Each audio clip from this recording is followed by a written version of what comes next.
Nous vivons dans une société de peur permanente. Une peur entretenue qui permet de nous maintenir dans un état de dépendance et de servitude volontaire au système croissanciste. Ce dernier se nourrit des peurs qu'il entretient. Ce sont des peurs réelles.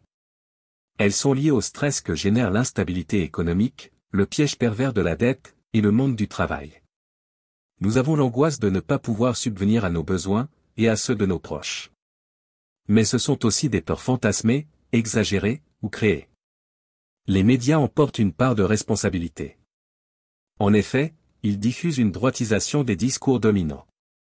Ceux-ci sont en relation avec la criminalité, la peur de perdre sa position sociale, de se retrouver au chômage, sanction suprême, la peur de l'autre, de l'étranger, de l'immigré.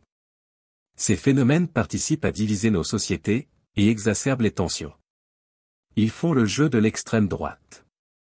Le capitalisme a besoin de cette insécurité pour mieux nous exploiter et annihiler toute révolte.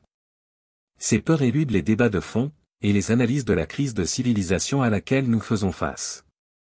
Elles empêchent la discussion et la mise en place de solutions réfléchies.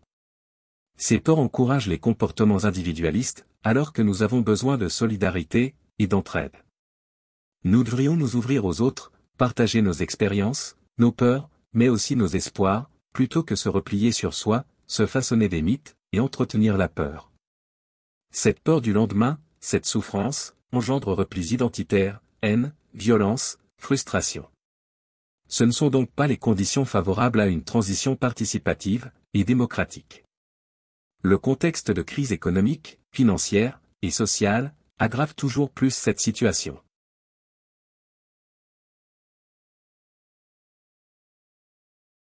Mettez sur pause pour prendre connaissance de cette carte mentale.